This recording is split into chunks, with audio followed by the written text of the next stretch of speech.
ನಮಸ್ಕಾರ ಎಲ್ಲರಿಗೂ. The world ocean day, the strong marine protected areas of our blue planet. ಈ ದಿನದ ವಿಶೇಷತೆ ಏನೆಂದರೆ, ಈ ಹಿಂದೆ 30/6/2015 ಗುರುಗ್ರಹ ಹಾಗೂ ಶುಕ್ರ ಗ್ರಹ ಕರ್ಕಾಟಕ ರಾಶಿಯಲ್ಲಿ ಸೇರಿದ್ರು.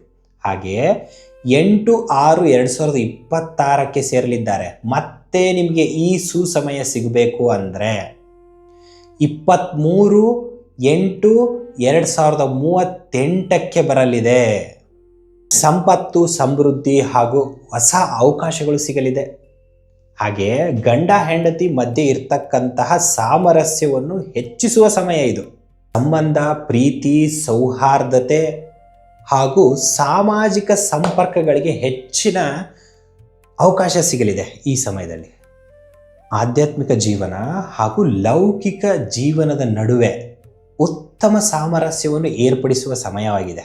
ಸೃಜನಶೀಲತೆ, ಕಲೆ ಹಾಗೂ ಸಾಂಸ್ಕೃತಿಕ ಚಟುವಟಿಕೆಗಳ ಬಗ್ಗೆ ಅತಿ ಹೆಚ್ಚು ಬೆಲೆ ಬರಲಿದೆ. ಜನರು ಸಂತೋಷದ ಜೀವನ ಜೊತೆ ಅರ್ಥ ಹಾಗೂ ಉದ್ದೇಶವನ್ನು ಕಂಡುಕೊಳ್ಳಲಿದ್ದಾರೆ. ಇದರೆಲ್ಲದರ ಉಪಯೋಗವನ್ನು ನೀವು ಪಡ್ಕೊಳ್ಳಬಹುದಾಗಿದೆ.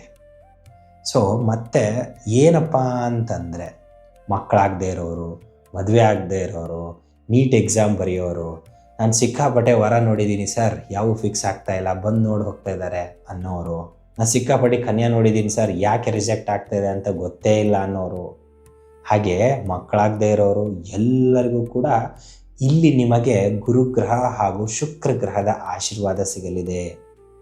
10th PUC ಹಾಗೂ ನೀಟ್ ಎಕ್ಸಾಮ್ ಮುಂದೆ ಬರ್ತಕ್ಕಂಥ ಎಲ್ಲ ಗೌರ್ಮೆಂಟ್, ಸ್ಟೇಟ್ ಗೌರ್ಮೆಂಟ್ ಹಾಗೂ ಸೆಂಟ್ರಲ್ ಗೌರ್ಮೆಂಟ್ ಬರೀತಕ್ಕಂಥ ಎಲ್ಲ ವಿದ್ಯಾರ್ಥಿಗಳಿಗೂ ಸುಸಮಯ. Artist, actress, singers, creative writers, content writers, ಗೀತ, ನೃತ್ಯ, ಚಲನಚಿತ್ರ, ಡ್ರಾಯಿಂಗ್, ಪೇಂಟಿಂಗ್, ಡಿಸೈನಿಂಗ್, ಕ್ರಿಯೇಟಿವ್ ಎಲ್ಲ ಬರ್ತಕ್ಕಂಥ ಫೀಲ್ಡ್ಸ್ಗಳಿಗೆ, ವ್ಯಾಪಾರಿಗಳು, ಲಕ್ಸುರಿ ಐಟಮ್ಸ್ಗಳನ್ನು ಮಾರ್ತಕ್ಕಂಥ ಎಲ್ಲ ವ್ಯಾಪಾರಿಗಳು, ಆಭರಣಗಳು, ಬಟ್ಟೆಗಳು, ಮನುಷ್ಯನ ಲಕ್ಸುರಿಯನ್ನು ಹೆಚ್ಚಿಸ್ತಕ್ಕಂಥ ಎಲ್ಲ ವ್ಯಾಪಾರಿಗಳಿಗೂ ಕೂಡ ಇದು ದಿ ಬೆಸ್ಟ್ ಟೈಮ್ ಆಗಿದೆ. ಈ ಎಲ್ಲ ಕ್ಷೇತ್ರದವ್ರಿಗೂ ನಿಮ್ಮ ವ್ಯಾಪಾರವನ್ನು ಹೆಚ್ಚಿಸ್ಕೊಳ್ಳಿಕ್ಕೆ, ನಿಮ್ಮ ಗುರುಗ್ರಹ ಹಾಗೂ ಶುಕ್ರ ಗ್ರಹದ ಪವರನ್ನು ಎನ್ಹ್ಯಾನ್ಸ್ ಮಾಡ್ಕೊಳ್ಳಿಕ್ಕೆ ಹಾಗೂ ಬ್ಯಾಲೆನ್ಸ್ ಮಾಡಲಿಕ್ಕೆ ದಿ ಬೆಸ್ಟ್ ಟೈಮ್. ಇದನ್ನು ನೀವು ಅತಿ ಹೆಚ್ಚು ಉಪಯೋಗಕಾರಿಯಾಗಿ ಮಾಡ್ಕೋಬೇಕು ಅಂದರೆ ಸಿಂಪಲ್ ಕೆಲವೊಂದಿಷ್ಟು ರಿಲೀಫ್ ಆ್ಯಂಡ್ ರೆಮಿಡೀಸ್ಗಳಿದ್ದಾವೆ, ನೋಡೋಣ. ಶುಭ್ರವಾದ ಸ್ವಚ್ಛಂದವಾದ ಮನಸ್ಸಿನಿಂದ ಶುಚಿರ್ಭೂತರಾಗಿ ಸೂರ್ಯಾಸ್ತ ಆದ ಮೇಲೆ ನಿಮ್ಮ ಬರಿಗಣ್ಣಿನಲ್ಲಿಯೇ ನೋಡಬಹುದಾಗಿದೆ. ಯಾವ ದಿಕ್ಕಪ್ಪ ಅಂತಂದರೆ ಪಶ್ಚಿಮ ಹಾಗೂ ಉತ್ತರ ವಾಯುವ್ಯ. ಪಶ್ಚಿಮದಿಂದ ಉತ್ತರ ವಾಯುವ್ಯ ತನಕ ನೀವು ನೋಡಿದರೆ ಅತ್ಯಂತ ಪ್ರಕಾಶಮಾನವಾಗಿರ್ತಕ್ಕಂಥ ಗ್ರಹ ಅದು ಶುಕ್ರ ಗ್ರಹ. ಅದರ ಮೇಲ್ಗಡೆ ಬರ್ತಕ್ಕಂಥದ್ದು ಗುರುಗ್ರಹ. ಇದನ್ನು ನೀವು ಸ್ವಚ್ಛಂದವಾಗಿ ನೋಡ್ರಿ. ಮೊದಲು ನೋಡಿ ಅಲ್ಲಿ ನಿಮ್ಮ ಇಷ್ಟಾರ್ಥಗಳನ್ನು ಬೇಡ್ಕೊಳ್ರಿ, ಅಷ್ಟೇ ಸಾಕು. This is the best remedy. ಸಮಯ ಯಾವಾಗ ಅಂತಂದರೆ ನಿಮ್ಮ ಊರಿಗೆ ಲ್ಯಾಟಿಟ್ಯೂಡ್ ಲ್ಯಾಟಿಟ್ಯೂಡ್ ವೈಸ್ ನಿಮಗೆ ಸೂರ್ಯಾಸ್ತ ಬೇರೆ ಬೇರೆ ಆಗುತ್ತೆ. ಸೊ ನಿಮ್ಮ ಊರಲ್ಲಿ ಸೂರ್ಯಾಸ್ತ ಯಾವಾಗ ಆಗುತ್ತೋ ಆದಮೇಲೆ 45 ನಿಮಿಷದಿಂದ ಶುರುವಾಗಿ 2 ಗಂಟೆಗಳ ಕಾಲ ನಿಮಗೆ ಈ ಗ್ರಹಗಳು ಸ್ವಚ್ಛಂದವಾಗಿ ಕಾಣಲಿದೆ. ಆ ಸಮಯವನ್ನು ನೀವು ಬಳಸ್ಕೊಳ್ರಿ. ಇಷ್ಟೇ the beautiful relief and remedy. ಇದಕ್ಕಿಂತ ಹೆಚ್ಚಿನ ನಾವೇನಾದರೂ ಮಾಡ್ತೀವಿ ಸರ್, ಇಷ್ಟು ವರ್ಷ 12 ವರ್ಷ ಆಗಿಂದ ಬಂದಿದೆ, ಮುಂದೆನೂ 12 ವರ್ಷ ಆದಮೇಲಿದೆ, ಏನಾದರೂ ಹೇಳ್ರಿ ಅಂತಂದರೆ ದಿ ಬೆಸ್ಟ್ ರೆಮಿಡಿ ಏನಪ್ಪ? ಗುರುಗ್ರಹ ಹಾಗೂ ಶುಕ್ರ ಗ್ರಹ. ಸೊ ಇವೆರಡಕ್ಕೋಸ್ಕರ ನೀವೇನು ಮಾಡ್ಬೋದು? ದೇವಸ್ಥಾನಕ್ಕೆ ಹೋಗೋದು. ಸೊ ಗುರುಗ್ರಹದ ಅಧಿಪತಿ ಯಾರು? ಗಣೇಶ. ಸೊ ಫಸ್ಟು ಮೊದಲನೇದಾಗಿ ಗಣೇಶನ ಗುಡಿಗೆ ಹೋಗ್ರಿ, ನೆಕ್ಸ್ಟ್ ಗುರುವಿನ ಗುಡಿಗೆ ಹೋಗ್ರಿ, ನೆಕ್ಸ್ಟ್ ದೇವಿಯ ಗುಡಿಗೆ ಹೋಗ್ರಿ. ಸೊ ಇಲ್ಲಿ ಗಣೇಶನ ಗುಡಿ ಯಾವುದೇ ಆಗಿದ್ರೂ ಹೋಗ್ರಿ. ಹಳೆ ಟೆಂಪಲ್ ಇದ್ದರೆ ಇನ್ನೂ ಒಳ್ಳೆಯದು. ಇಲ್ಲ ಯಾವ ಟೆಂಪಲ್ ಇದೆಯೋ ಗಣೇಶನ ಗುಡಿಗೆ ಹೋಗ್ರಿ. ಅಲ್ಲಿ ನೀವೇನು ತಗೊಂಡು ಹೋಗಬೇಕು? ನಿಮ್ಮ ಯಥಾ ಇಚ್ಛಾನುಸಾರ, ನಿಮ್ಮ ಶಕ್ತಾನುಸಾರ ಯಾವುದೇ ಟೆಂಪಲಿಗೆ ಹೋಗ್ರಿ. ಬರಿಗೈಯಲ್ಲಿ ಹೋಗಬೇಡ್ರಿ. ನಿಮ್ಗೆ ಏನು ಸಾಧ್ಯನೋ ಅದನ್ನು ಒಯ್ಯಿರಿ. 1-2 ಉದ್ನಿ ಕಡ್ಡಿ ಸಾಧ್ಯನೋ ಅದನ್ನು ಒಯ್ಯಿರಿ.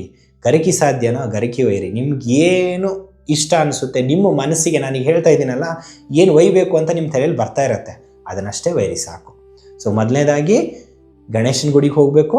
ನೆಕ್ಸ್ಟ್ ಗುರುವಿನ ಗುಡಿ ಅಂದರೆ ನಿಮ್ಮ ಫಾರ್ ಎಕ್ಸಾಂಪಲ್ ಯಾವುದೇ ಗುರು ಆಗಿರ್ಬೋದು, ಸಾಯಿಬಾಬಾ ಆಗಿರ್ಬೋದು, ಅಥವಾ ನಡೆದು ಹೋಗಿರ್ತಕ್ಕಂಥ ಪವಾಡ ಪುರುಷರಾಗಿರ್ಬೋದು, ಜೀವಂತ ಸಮಾಧಿ ಆಗಿರೋ ಗುರುಗಳಾಗಿರ್ಬೋದು, ಅಂಥ ದೇವಸ್ಥಾನಕ್ಕೆ ಹೋಗ್ರಿ. ಅದಾದಮೇಲೆ ನೆಕ್ಸ್ಟು ಶಸ್ತ್ರಾಸ್ತ್ರಧಾರಿಯಾಗಿರ್ತಕ್ಕಂಥ ದೇವಿ, ಯಾವುದಾದ್ರೂ ಆಗಿರ್ಬೋದು, ದುರ್ಗಾದೇವಿ, ಮಾರಮ್ಮ, ಕಾಳಮ್ಮ, ದುರ್ಗಮ್ಮ, ಯಾವುದೇ ಆಗಿರಲಿ, ಅಂಥ ನಿಮ್ಮ ಲೋಕಲ್ ಇರ್ತಕ್ಕಂಥ ದೇವಸ್ಥಾನಕ್ಕೆ ಹೋಗಿ ಬನ್ನಿ. ಸೊ ಲಕ್ಷ್ಮೀ ಗುಡಿ ಇದ್ದರೆ ಅದಕ್ಕೂ ಹೋಗಿ, ದಿ ಬೆಸ್ಟ್.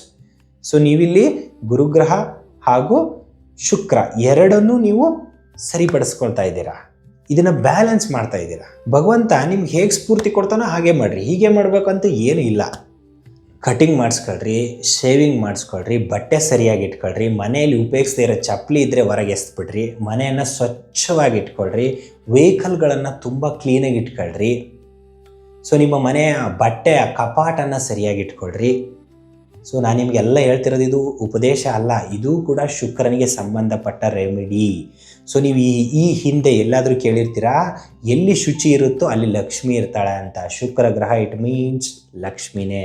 ಸೊ ಲಕ್ಷ್ಮಿ ನಿಮ್ಗೆ ಒಲಿಬೇಕು, ಸಿಗಬೇಕು, ಆಗಬೇಕು ಅಂದರೆ ಅಲ್ಲಿ ಸ್ವಚ್ಛತೆ ಇರಬೇಕು. ನಿಮ್ಮ ಗೆಜೆಟ್ಸ್, ಹಾಗೆ ನಿಮ್ಮ ಗೆಜೆಟ್ಸ್, ಸೊ ನಿಮ್ಮ laptop, computer, mobile, T V, fridge, ಇವನ್ ಎಲ್ಲನೂ ಶುಚಿಯಾಗಿ ಇಟ್ಕೊಳ್ರಿ. ಈ ಸಮಯಕ್ಕಿಂತ ಮುಂಚೆನೇ ಎಲ್ಲನೂ ಕ್ಲೀನ್ ಮಾಡ್ಕೊಳ್ರಿ. ಆದಷ್ಟು ಎಷ್ಟು ಪ್ರಯತ್ನನೋ ಅಷ್ಟು ಮಾಡಿ. ಆದಷ್ಟು ಹಳೇ ಜಾಡ್ ಹಿಡಿದಿರುತ್ತಲ್ಲ ಎಲ್ಲೆಲ್ಲಿ ಬೇಕಲ್ಲಲ್ಲಿ, ಆ ಜಾಡ್ ಇರಬಾರ್ದು.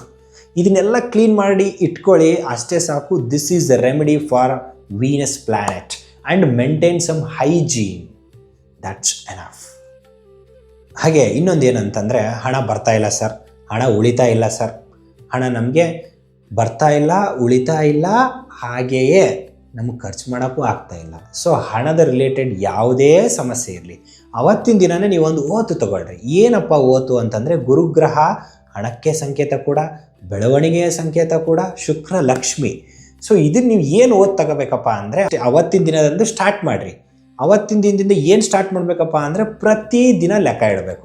ಏನೇ ಮಾಡಿರಿ, ಎಷ್ಟೇ ಪೈಸಾ ಬರಲಿ, ಎಷ್ಟೇ ಪೈಸಾ ಹೋಗಲಿ, ಅದನ್ನೆಲ್ಲನೂ ಲೆಕ್ಕ ಇಡ್ತಾ ಬರ್ರಿ. ವಿತಿನ್ 1 year 365 days 100% ನಾನು ಹೇಳ್ತಾ ಇದ್ದೀನಿ, 365 ದಿನದ ಒಳಗಡೆನೆ ನಿಮಗೆ 30% ಸೇವಿಂಗ್ಸ್ ಆಗುತ್ತೆ. ಬೇಕಾದರೆ ಇವತ್ತು ಕಮೆಂಟ್ ಮಾಡಿರಿ, 365 ದಿನ ಆದಮೇಲೂ ಕಮೆಂಟ್ ಮಾಡಿರಿ 30% ಸೇವಿಂಗ್ಸ್ ಆಯಿತೋ ಇಲ್ವೋ ಅಂತ. ಸೊ ಹಿಂದೆ ನಮ್ಮ ಹಿರಿಯರು, ಪುರಾತನರು ಒಂದು ಮಾತು ಹೇಳ್ತಿದ್ರು, ಲೆಕ್ಕ ಇಲ್ಲದವನ ಜೀವನ ದಿಕ್ಕಿಲ್ದಂಗಂತೆ. ಲೆಕ್ಕ ಇಲ್ಲ ಅಂತಂದರೆ 9 ಅಲ್ಲ, 8 ಅಲ್ಲ, 10 ದಿಕ್ಕುಗಳಿಗೂ ತಿರುಗ್ತಾ ಇರುತ್ತಂತೆ ನಮ್ಮ ಲೈಫು. ಇಟ್ ಮೀನ್ಸ್ 8 ದಿಕ್ಕುಗಳಾಯಿತು, ಇನ್ನೆರಡು ದಿಕ್ಕು ಯಾವಪ್ಪ ಅಂತಂದರೆ ಅದೋ ಹಾಗೂ ಭೂಮಿ, 2. ಸೊ ಇಟ್ ಮೀನ್ಸ್ ಲೆಕ್ಕ ಭಾಳ ಇಂಪಾರ್ಟೆಂಟ್. ನೀವು ಯಾವುದಕ್ಕೆ ಖರ್ಚು ಮಾಡಿರಿ, ನಿಮ್ಮ ಖುಷಿಗೆ ಖರ್ಚು ಮಾಡಿರಿ, ನಿಮ್ಮ ಏನೇ ಖರ್ಚು ಮಾಡಿ ಅದನ್ನೆಲ್ಲ ಬರೆದಿಡ್ರಿ.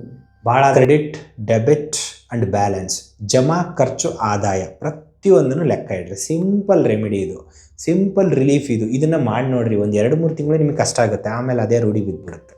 ಅಷ್ಟೇ ಸಾಕು. ನೀವು ಇದನ್ನ ಯಾರಿಗೂ ತೋರಿಸೋದು ಬೇಕಿಲ್ಲ, ನಿಮ್ಮ ಸೆಲ್ಫ್ಗೋಸ್ಕರ, ನಿಮ್ಮ ಸೆಲ್ಫ್ ಎಕನಾಮಿಕ್ ಡೆವಲಪ್ಮೆಂಟ್ಗೋಸ್ಕರ ಇದನ್ನು ಮಾಡ್ಕೊಳ್ಳಿ. ಅದನ್ನು ನೀವು ಈ ವಿಶೇಷ ದಿನದಂದು ಸ್ಟಾರ್ಟ್ ಮಾಡುವುದರಿಂದ ಇದು ನಿಮಗೆ ಡಿಸ್ಕಂಟಿನ್ಯೂ ಆಗದೆ ಇರೋ ರೀತಿ ಕರೆಕ್ಟಾಗಿ ಮ್ಯಾನೇಜ್ ಆಗುತ್ತೆ. ಅದು ಆ 2 ಗ್ರಹಗಳು ಮಾಡ್ತವೆ. ಸೊ ಇಷ್ಟು ಹೇಳಿ ನನ್ನ ಮಾತನ್ನು ಮುಗಿಸ್ತೀನಿ. ಎಲ್ಲರಿಗೂ ಶುಭವಾಗಲಿ. Take care, stay tuned.